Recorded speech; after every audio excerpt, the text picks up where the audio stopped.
Lil Reese began to rise in prominence in the 2010s, often collaborating with other artists like Lil Durk or Chief Keef. Anyone who recognizes any of these names knows that these rappers come from difficult backgrounds with associations with gang-related violence. Reese has been no stranger to having run-ins with the law like a number of his contemporaries. But what stands out most about him is that he has been involved in some of the deadliest shootouts in recent memory, and he managed to survive the 2019 shootout. Before I get into it, there is a very real possibility that Reese has been involved in several shootouts over the years. But the first of two major shootings that caught mainstream attention took place in 2019. So let's take a look at that first, then a 2021 shooting that had the rapper in the news once more, and how those experiences may have had a profound impact on the rapper. On November 11th, 2019, Country Club Hills police responded to a shooting that took place around 2:30 p.m. at the intersection of 167th Street and Pulaski Road. Upon reaching the car, law enforcement immediately knew that at least one person had been injured in the confrontation. In a statement, the police stated, "Officers arrived at the scene and discovered a vehicle that had fresh blood on the driver's seat as well as on the ground next to the driver's side door. Witnesses that saw everything go down said that an injured man was helped away from the scene by another person." The police went around checking nearby hospitals and found Tavares Lamont Taylor, who we know better as Lil Reese, at South Suburban Hospital, which was in Hazel Crest. The rapper's condition was critical, and he was transferred to Christ Medical Center in Oak Lawn. Reese had been shot in the neck, but the crazy thing is that witnesses stated they heard as many as 12 gunshots. So the fact that the rapper was even breathing in the first place was nothing short of a miracle. That wasn't all though, as the shooter wasn't trying to gun Reese down with a pea shooter or pistol. Witnesses stated that the shooter got out of his vehicle and shot at him with a small rifle before fleeing the scene. Somehow, despite getting shot in the neck and being in critical condition, Reese was discharged from the hospital just a week later by November 18th. Pretty much as soon as he was out, the rapper took to social media to let fans know how he was doing. Taking to Instagram, he posted a gnarly picture of the staples in his neck with the caption, "Made for it, life's a gamble. I got hella luck." That wasn't all though, because he also took a moment to tweet and let his fans know he is okay. He said, "I appreciate everybody keeping me in their prayers, though I can't lie. Thank y'all, no matter what you do out here, always talk to God." But before all of that, Reese was trying to do whatever was necessary to make the most of his moment in the spotlight. On November 16th, the rapper tweeted that if DJ Vlad wanted to interview him, he would have to pay $1 million to make it happen. For those of you who don't know, DJ Vlad is the CEO of VladTV.com and even has a YouTube channel under his own name where he interviews musicians, sports people, actors, and other celebrities. The channel currently has over 5.5 million subscribers, so getting interviewed on it would have been a huge deal for Lil Reese. But Vlad wasn't even remotely interested in paying the rapper any amount of money to get his interview. He saw the chatter going down on Twitter and responded, "Very happy that you survived that shooting, but nobody's going to pay you even 1% of $1 million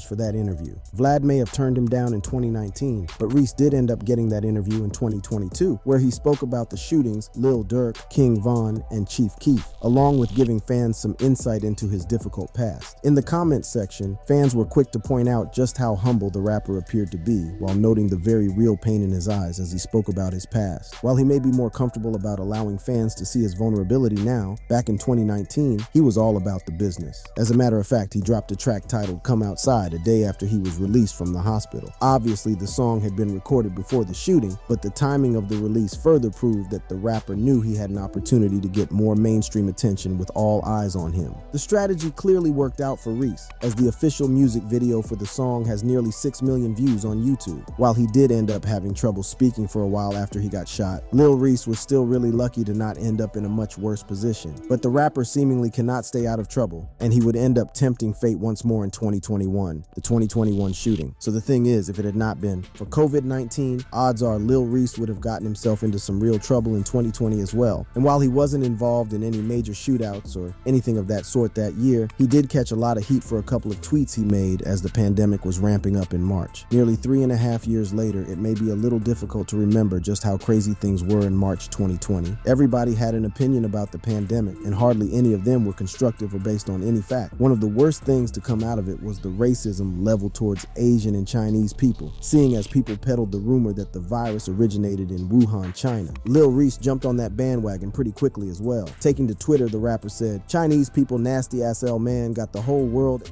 Twitter being Twitter, the replies were full of two kinds of people. One kind found the comment hilarious, while the other said that the rapper's tweet was extremely racist. Reese ended up having his account suspended for a while as a result of the tweet, but instead of apologizing, he decided to double down on his comments. The artist shared a screenshot of Twitter's official official violation notification on Instagram and added, "LOL, look how the Chinese people did my Twitter." The drama surrounding all of this eventually died out, and Reese managed to stay out of trouble till May 2021. On the 15th of that month, 3 men were shot in an altercation in a near North Side parking garage involving a stolen car. According to a preliminary report shared by the police, a man had reported his car was missing soon before the shootout. The report read, "Before the shooting occurred, a man reported to police that his Dodge Durango was stolen. The man had a GPS tracking device on the Durango that showed the vehicle was in the downtown area. His father found the Durango in the Grand Plaza parking garage, 32 West Grand Avenue on the 3rd floor. While the father tried to detain the people inside the Durango, someone came out from somewhere and opened fire into the Durango, causing it to hit a pillar. A police spokesperson said that apparently they were all shooting at each other. 3 men were found inside the parking garage, aged 20, 27, and 28. The 20-year-old got shot twice in the knee, but was otherwise all right. The 27-year-old got the worst of it, taking multiple hits to the body before being rushed to the hospital in critical condition. Lastly, the 28-year-old was grazed in the eye, and that was about it. The last man was identified as Lil Reese. Luck was on his side once more because he got out of the situation better off than the 2 other men. The police found 2 guns in the car, and the rapper shared an interesting statement. He said that he had nothing to do with stealing the car. He just wanted to buy some weed and was guiding the other 2 men into the garage. How true this is anyone's guess. Soon after news of the shooting broke, a pretty graphic video started doing the rounds online. The video showed Reese on the ground bleeding and going in and out of consciousness as a cop tried to speak to him while simultaneously calling for an ambulance. More details about the incident came out a couple of days later. On the 17th, it was reported that a 55-year-old father tracked down his son's missing car using the GPS, which led him to the 1st block of West Grand Avenue. He ran into the 3 men, including Reese, on the 3rd floor of the garage, which was connected to a series of high-rise condominiums, making it a pretty fancy place. Anyway, it was then that a 4th person appeared and opened fire. The men in the car retaliated but were injured in the crossfire. In addition to that, the car was totaled as it was riddled with bullet holes and was driven headfirst into a cement barrier in the garage. When news of the shooting first broke and fans learned that Reese was one of the victims, they were understandably frightened. The last few months had not been kind to rappers that hailed from Chicago. Trey Savage had been shot down in June 2020 when he was just 26 years old. A couple of months later, FBG Duck was also shot down, likely as a result of rising violence between his gang, the Gangster Disciples, and their rivals, the Black Disciples. Lastly, King Von was also shot in November outside the Monaco Hookah Lounge in Atlanta and died in the hospital the next day. Keeping all of this in mind, odds are that fans were preparing themselves for the worst, but they had no need to worry. On May 20th, the rapper took to Snapchat and said, "I'm good. I'm not blind or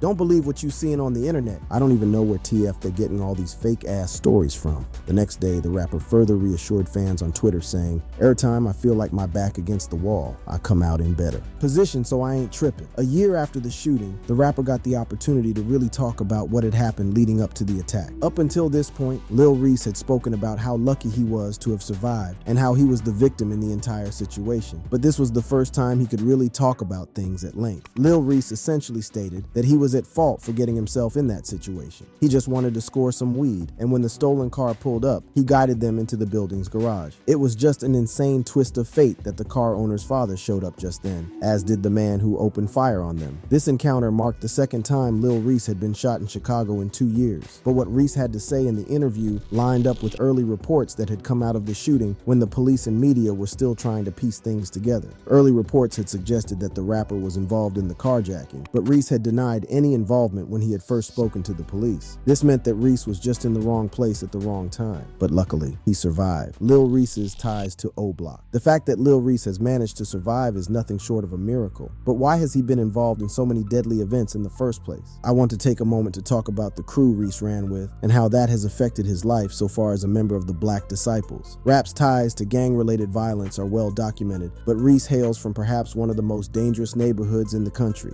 The 6,400 block of South Martin King Jr. Drive is considered one of the most perilous neighborhoods in Chicago, and several rappers like King Von, Chief Keef, and Lil Reese have been closely associated with it. Reese even featured on a track by Von titled Free O Block. The 6,400 block of South Martin King Jr. Drive had its name changed to O Block after the death of O.D. Perry. Perry was just 20 years old when he was shot down by a rival gang member from the Gangster Disciples in retaliation for the Black Disciples killing someone from their crew. The crazy thing is, Perry's shooting was just one one of 19 that took place between June 2011 and June 2014. No other neighborhood in Chicago had that kind of stats during that same period. To make matters worse, 2 people died, but no one was brought in on criminal charges, and no murder weapons were ever found. Things are better now, but there was a time when it was pretty much impossible to walk around safely. That's what earned the area another name, Wick City. Wild, insane, and crazy. In an interview, a beat cop gave insight into what it was like on ground. He said, "You can catch a shooting in the rain, the snow, or the sun.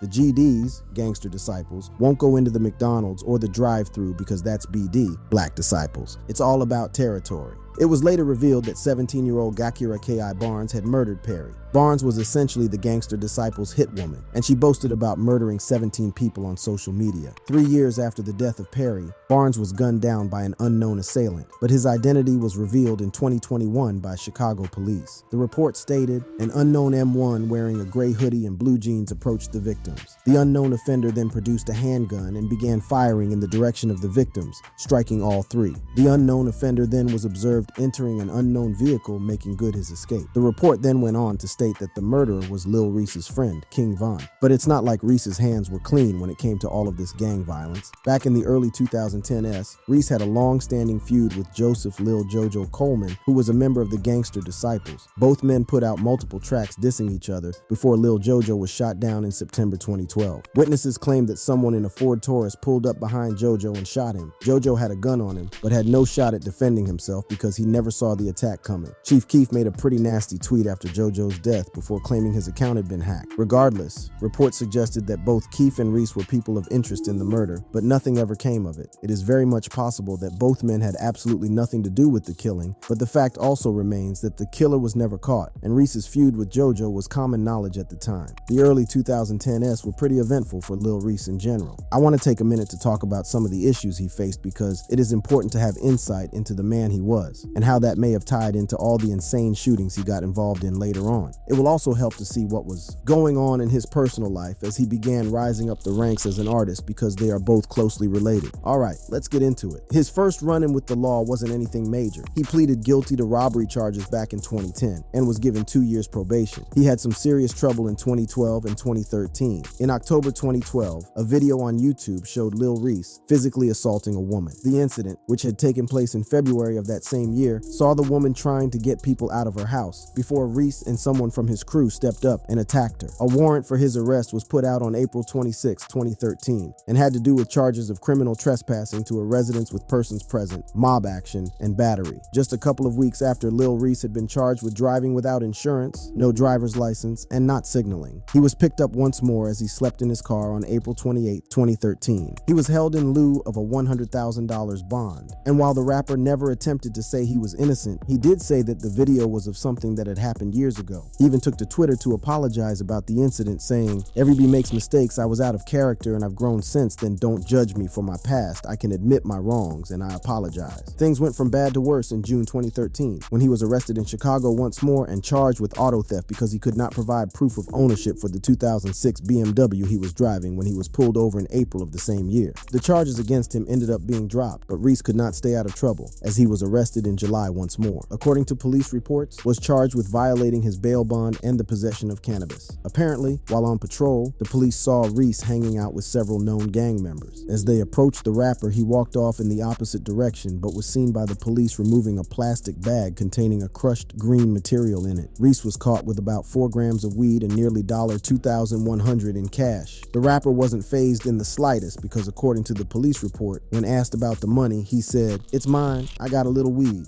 So what? There's serious crime out there. This ain't a big deal. I'm gangster." The rapper managed to stay out of trouble for the next few years, but all of these issues in the early 2010s were interesting because they coincided with Lil Reese's rap career gaining some real momentum. Lil Reese's music career. Most of Reese's career as an artist has been very closely linked with Chief Keef and Lil Durk. Keef and Reese in particular were responsible for popularizing drill rap, which was a subgenre of regular rap coming out of Chicago. All of that started with Keef dropping his single I Don't Like in 2012. The track featured Lil Reese, who was a part of Keef's record label, Glory Boy as entertainment at that time. I Don't Like peaked at the 73rd position on the Billboard Hot 100, but the song's influence far exceeded that respectable ranking. Toward the end of 2019, Billboard put together a list of the 100 most influential songs of the decade, and guess what? I Don't Like was on it. The producer of the song, Young Chop, revealed that if it wasn't for Lil Reese, the song would have never seen the light of day. Chop had collaborated with Chief Keef on a bunch of tracks and stated that they barely even spoke about I Don't Like, but that changed with Lil Reese. Chop said, "We never talked about the song ever. 2 weeks went by and we never talked about the song. Then when it was time to shoot the videos, Reese is like, man, let's shoot that Don't Like song." And I was like, what? What Don't Like song? We shot the video and then the rest of it is history. The song was so popular that big names like Kanye West, Pusha T, Big Sean, and Jadakiss jumped on to do a remix under Kanye's Good label. Reese was a shrewd businessman and wanted to capitalize on the runaway success the track was experiencing. He dropped his first mixtape titled Don't Like later that year in 2012. That would be the first of 8 mixtapes the rapper would drop over a 9-year period, with the most recent being Super Savage 3, which came out in 2021. But let's go back in time for a second. Lil Reese spent most of 2012 and 2013 capitalizing on the success of I Don't Like, dropping a couple of music videos and collaborating with other famous artists like Drake and Young Jeezy. All of this led to him getting noticed by a producer named Ernest Dion Wilson, better known as No ID. No ID had done work for guys like Common and Kanye West in the past and was a major player in the industry. Through No ID, Reese was able to sign with Def Jam Recordings. Anyway, Lil Reese hasn't really done much since 2021 with his last mixtape and his last of 4 EPs, Lamron 2, both dropping that year. Let's pause for a second and really look at when Reese's career took off around 2012. Who were the people most important to his career? Chief Keef, Lil Durk, and members of the 300 crew in general, Chicago-based rappers with very close ties to the Black Disciples. When you think about guys like King Von, who were major players in the gang and also reputed to have murdered multiple people according to a YouTube documentary calling him rap's first serial killer, the possibility of escaping this life unscathed becomes really murky.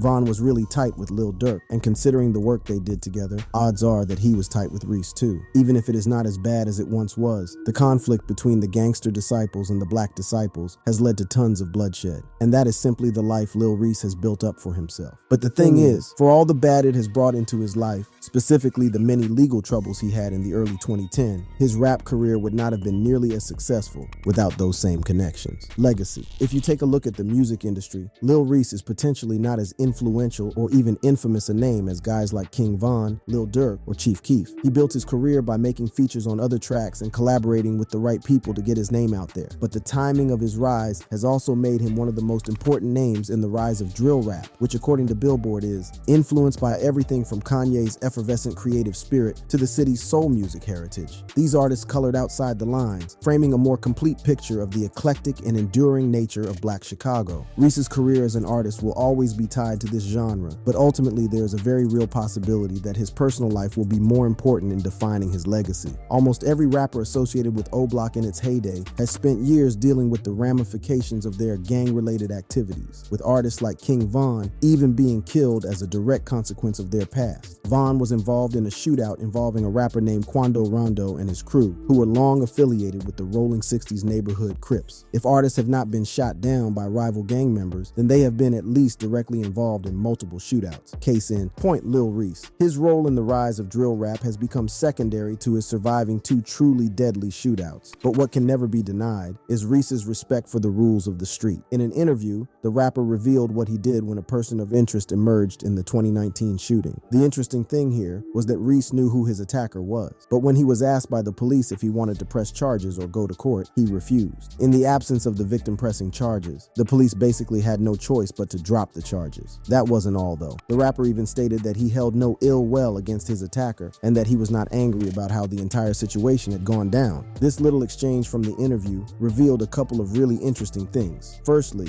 Reese did not break the code of the street by going after the guy who attacked him in court. Secondly, the fact that he wasn't really angry about the entire situation meant that things like this were just a part of the life he had chosen to lead, or he had something else in mind to get even. Regardless, even if he is okay with what had gone down, the fact is that Reese is only alive as a result of immensely good fortune. Let's do a quick recap. In the 2019 shooting, Reese was literally shot in the neck. He was taken to the hospital in critical condition but ended up being discharged just a week later. He did end up getting a bunch of staples in his neck and had trouble speaking for a while, but considering how badly bullets to the neck usually go, he got off easy. The 2021 shooting, on the other hand, was a result of immensely bad fortune. Reese had no way of knowing his dealers had pulled up in a stolen vehicle, he had no idea that the vehicle owner's father would show up at the garage, and he definitely did not expect a random fourth guy to show up and open fire on them. But that initial bad luck seemed to balance out in the end, because other than getting his eye grazed, the rapper was relatively okay. The crazy thing is, these aren't even the only shootings the rapper has been involved in. While they weren't covered nearly as much in the media as the two attacks I have spoken about so far, they still prove that Reese has dodged death on more occasions than most. Back in April 2017, the rapper had been involved in another shooting. The details about the event are scarce, but it is safe to assume that surviving any shootout you're directly involved in is a pretty big deal. But he did not get off scot-free, as reports suggested the rapper did get shot once, but was able to get the help he needed in time and made a full recovery. Also, just a month before the big shooting in November 2019, Lil Reese was allegedly involved in yet another shootout, where he was hit again, but he got help and made a full recovery. Again, that's right, Lil Reese actually survived 2 shootouts in 2 months' time. When Lil Reese has spoken about the major shootings in recent interviews, there has been a common thread.